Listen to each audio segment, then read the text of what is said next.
I'm here with David Sollitt, Executive Director of the International Ecotourism Society. Hi, David. How are you? Give us a little background on how you decided to take on this new post, which I understand you've moved from Jackson, Wyoming, to Washington D.C. I was an environmental science major in college with the intention of going to law school and becoming an environmental lawyer and saving the world through environmental law. And I got my 4-point in environmental science. I had gotten accepted into law school. I had enrolled in law school. And about 5 weeks before actually matriculating at law school, I woke up in one of those cold sweats that says, I don't really want to be a lawyer. The notion of environmental law is fascinating, but I don't really want to be a lawyer. So took a year off, deferred my enrollment, and then just decided that I was really much more comfortable and interested in the communications components of conservation than I was in the kind of dry, arcane components of the legal profession. So I got a master's in communications at Northwestern University, went into marketing, communications, and advertising, but with the understanding that at some point I would always get back involved in conservation. And I started my own little NGO in Jackson a few years ago, which provides communications consulting to conservation organizations called the Cathedral Group. This is in Wyoming. In Wyoming, yes. And that was, I was having fun with that. But I really, came to the conclusion that, in fact, the most effective means of achieving conservation goals is to work with private-public partnerships and associations that combine conservation with economic gain and economic benefit. Well, let me go back. You struck an Al Gore background here with me. How did you get hooked onto the whole conservation thing while going through college? I was working with an organization in Arizona. I went to school at Arizona State University. I was working with an organization that was fighting the Bureau of Reclamation for at that point, the single largest federal water project in United States history. And they were building a $3.2 billion canal from the Colorado River into central Arizona, which was troubling enough, but they were also going to dam the last 7 remaining free-flowing rivers in the state of Arizona. And being a river fanatic, that was just something that was untenable to me. So you became an activist, and that was the beginning. I became an activist, and again, I was working with the legal teams that were doing the environmental impact statement analysis, so I could use my great environmental science background. But I started working with the communications group as well, and candidly found the communications side of it much more interesting and stimulating. And that was really when I started second-guessing my desire to be a lawyer and really started thinking about the role of communications in conservation. And I noticed in your bio listing of a lot of customers in your marketing and consulting work, Aspen Group and others. Tell me a little bit about what you did in that area. Well, I had spent 20 years in consumer marketing in Fortune 500, Fortune 100 businesses, and I had been commuting back and forth between Chicago and New York, different agencies back and forth. And finally, my last 3 years in New York, I decided that the corporatization of advertising was no longer stimulating. And because we had the last agency I worked at had 3 changes of corporate ownership in 2 years. And I just decided we were going to do something different. My wife grew up in Jackson Hole, Wyoming, and we decided to move out there, raise our kids there. And so I began working with the primary industries in Jackson Hole, which is tourism, outdoor recreation, and worked with Vail Corporation, actually not Aspen, with the Grand Teton Lodge Company and a variety of other tourism providers in not necessarily ecotourism, but outdoor recreation-associated tourism. The Grand Teton Lodge Company, Mark Rockefeller with South Fork Lodge in Swan Valley, Idaho, some lodging properties in and around the West. And then I started working a few years ago with Papoose Creek Lodge in Cameron, Montana, which is one of the very few true eco-lodges in the United States. And it was through my work with Papoose Creek that I actually found Ties, or shall I say Ties found me. So They found you, and you've been on the job 2.5 months, and now hosting this gathering here in Oslo, Norway, that with the Queen attending the opening session. That was pretty impressive, David. it was remarkable, and it was particularly kind of gratifying because she is an outdoors person. She loves to hike, and she is very committed to the outdoors. And one of the things you learn living in a place like Jackson Hole is that outdoor people tend to embrace their own. And so it was very kind of gratifying to have her here and to have her participating in the opening session. And I think it made a very strong statement for Norway.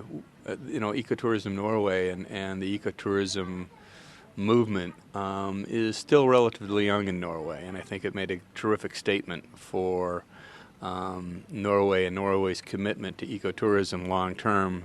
That in this important conference that the Queen attended the opening session. Help me with a little background about the formation and composition of the members of the International Ecotourism Society, please. International Ecotourism Society was formed in 1990 as a membership organization that really worked to bring together a fairly loose amalgam of operators and industry people. Now, it's interesting because people in ecotourism shudder at the thought of thinking of themselves as an industry. And we'll come back to that one. Yeah. But it grew and kind of matured as an organization that really tended to focus the interests of the collective community that is ecotourism. And it grew and prospered. And when I discovered Ties, I saw it really as a membership organization, as a membership service organization. And I still believe that the membership, which comprises slightly more than 900 members in 90 countries, as the greatest strength of the organization. There is an enormous reservoir of knowledge, experience, expertise that resides in our membership, and that is really, I think, one of the great strengths of our organization. As a member service organization, I think we have probably fallen down a little bit in our service to our membership, and that's really one of the things that I told the board that I was going to do in my first year, is really strengthen our service to our members through what we're creating a new website. We're doing a number of new things, new initiatives to help our members become stronger businesses, stronger operators, and to provide a much more centralized communications tool that Ties can execute for them. During the plenary opening session, there was a show of hands of how many people were in government, students, academia, architecture, and so forth. Give me a little top 5 sectors of your membership. Membership is a lot of operators, business membership. We have a lot of the ecotourism. Actually, after this, I'm going to an association meeting in which the national and regional associations, which is a remarkably growing part of our business, as more and more national and regional associations coalesce and become forces for the industry in their areas. We have consulting members. We have members that are individual travelers. And again, the growth of our individual traveler members is one of those kind of metrics that I believe is going to be a key metric for the strength of our organization. We get, interestingly enough, on our website, ecotourism.org, we get 1 million hits a month, which is and now those aren't necessarily all discrete visitors. The discrete visitors are still in the 6-figure range, though, and that demonstrates there's enormous hunger for information about ecotourism. And I think it behooves us as an organization and as an industry to make sure that the information on ecotourism isn't that hard to find. And that's one of the things we're working very hard on and strengthening on our website, for example. Well, I hope you let TravelMall be a partner in getting that information out. Um, Give me some breakdown of rough percentages of those who are operators versus those who and or resellers versus those are suppliers versus those are in the government end of the business. I would say operators are probably 55%. Consultants are probably another 20 to 25. Government and ministers is probably 15%. Students and others are probably another 10, and those are rough figures. Part of the problem with our website is our primary database for our membership data, and we have a database in our website that is, for lack of a better term, relatively dysfunctional, and that's one of the first things we're fixing is to better have our database be able to provide that kind of information. It's astonishing that a database that it took 2 years and a lot of money to build is literally the day it was launched was non-functional. So, but that's called IT. Yeah, exactly. So suppliers, I didn't hear suppliers. They're not a big portion yet. Suppliers in terms of people that provide services to the ecotourism. Hotels, airlines, and such. Those, yeah. We have some airline members, Nature Air, for example, in Costa Rica and things like that. We have memberships in certain financial institutions that do a lot of business with the hospitality industry and the ecotourism industry. We have members that are in other service sectors of the tourism/ecotourism industry. But again, part of the updating of our membership lists and our databases and our membership services programs is to really redefine what our categories of membership are, so that we have a better sense of who we are and how we're operating. We tried to do a mailing to our outfitter members in a joint project with National Geographic, and we found out that our database doesn't allow us, for example, to segment out outfitters, which is a crazy thing. But again, that's something we'll have fixed in the next few months. So it's ecotourism. Is there a particular point in time that that you see or the society sees where it kind of hit a momentum phase? I think it hit the momentum phase has been, I believe, in the adoption of the term. Adventure travel has been a growing area of travel for a number of years, but adventure travel is a form of travel that is really focused in on the experience. And interestingly enough, ecotourism has done ecotourism has really always been an industry term. It has been a term that helped define operations, that helped define the operational model that provides a guest experience with a minimum footprint and a minimum impact. And it has been a very difficult thing for people to wrap their mind around ecotourism. And when you interestingly enough, when I first started working in ecotourism, for example, at Papoose Creek Lodge, and then since coming to Ties, sometimes when you talk to people in the ecotourism industry community, and you say, okay, what is the consumer definition of ecotourism? I've had people say, well, that really doesn't matter because we are the ones who define it. And I said, then you are a segment of the tourism industry, and you will ultimately be defined effectively by your consumers. And so we are, in fact, I think what's really happened in the last several years has been that the consumer has finally gotten to the point where he is now embracing the term ecotourism.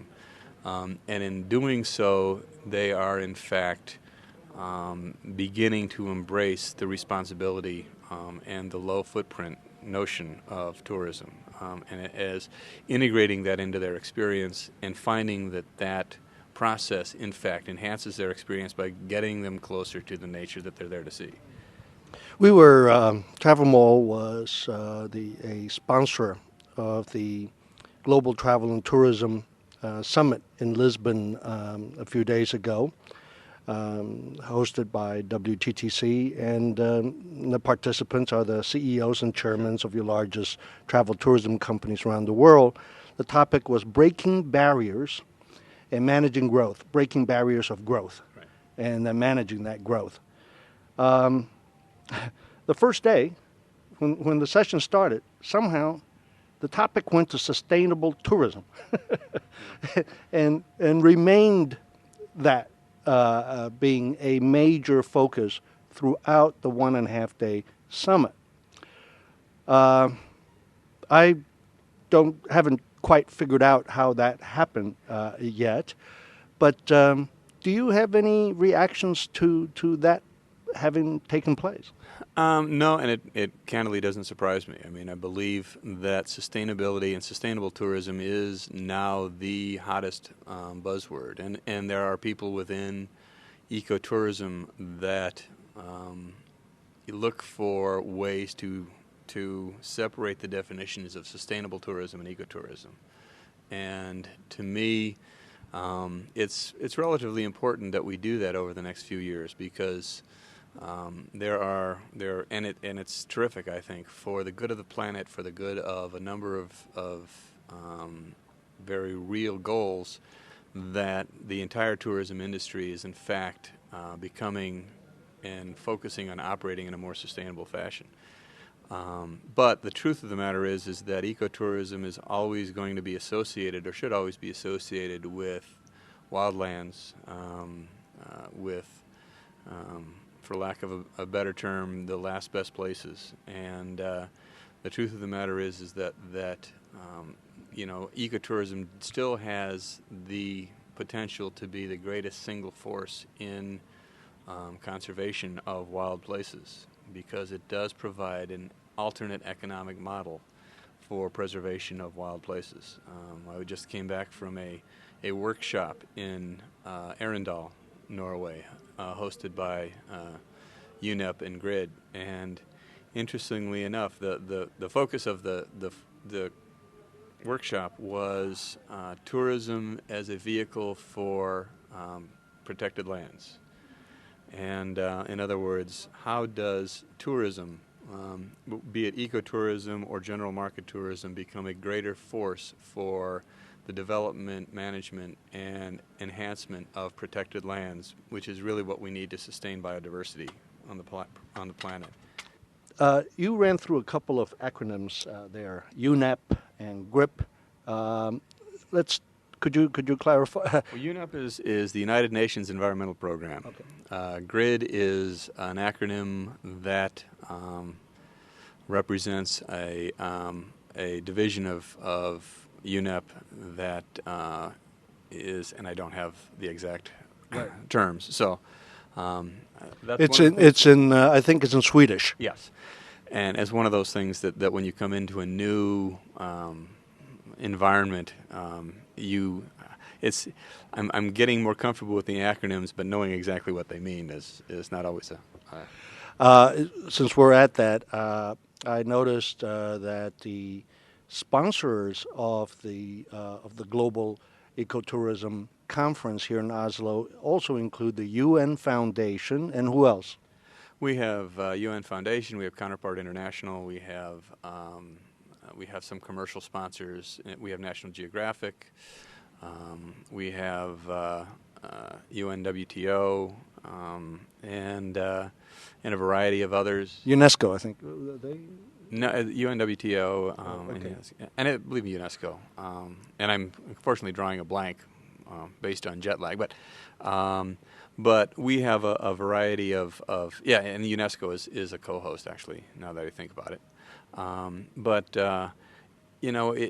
think the participation of those international bodies is and with people like Lille and Counterpart, a demonstration that ecotourism is in fact a very powerful vehicle for economic development in the developing world. And I think that that is, again, one of the great opportunities. As Lele said in his speech, tourism is the single largest voluntary transfer of wealth from rich to poor in the history of the world. And it's a very powerful statement. It's a very powerful and compelling argument why tourism needs to continue to develop the way it is, and why the development of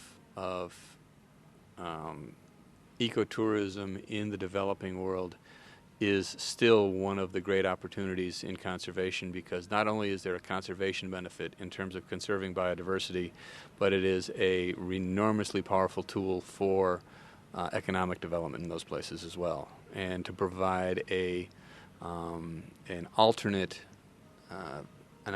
development model from extractive industries and things that have always been kind of the basis of a lot of those kinds of economies in terms of forestry and things like that.